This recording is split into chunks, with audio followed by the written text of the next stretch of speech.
Gayatri recording studio Kanchan Ibrahimpur.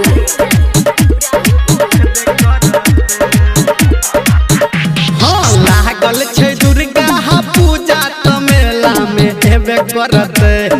लागल छै दुर्गा पूजा त मेला में हेबे करत। घेरो हेबे करत। मारबै लाइन तो मारबै लाइन तो मारबै लाइन त कनखी उठबे करत। मारबै लाइन त कनखी उठबे करत। मारबै लाइन त कनखी उठबे करत।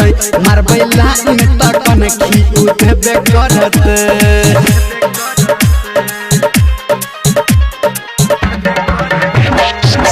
Singing by power star Dharmendra Nirmaliya Kanchan Ibrahimpur.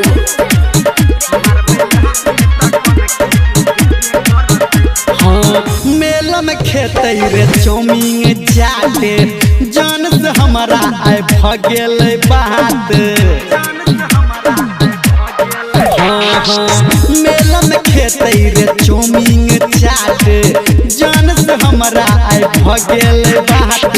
देख देख के हमारा उबेरा बेरी मुँह से केबे करत। देख देख के हमारा उबेरा बेरी मुँह से केबे करत। मुँह से केबे करत। मारबै लाइन तो मारबै लाइन तो मारबै लाइन त कनखी उठबे करत। मारबै लाइन त कनखी उठबे करत। मारबै लाइन त कनखी उठबे करत। मारबै लाइन त कनखी उठबे करत।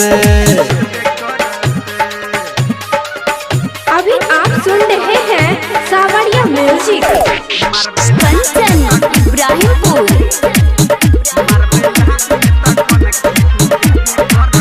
हाँ राम झूला पे झूलबै रे झूला राइटर के सबसे लहलेबै खुल्ला। राम झूला पे झूलबै रे झूला राइटर के सबसे लहलेबै खुल्ला। धर्मेंद्र संजय है गौतम के संगे बोलेबे करत। धर्मेंद्र संजय है गौतम के संगे बोलेबे करत। हाँ बोलेबे करत। मारबै लाइन तो मारबै लाइन तो मारबै लाइन तो कनखी उठबे करत। मारबै लाइन तो कनखी उठबे करत। मारबै लाइन तो कनखी उठबे करत। मारबै लाइन तो कनखी उठबे करत। बुझली रे मिता।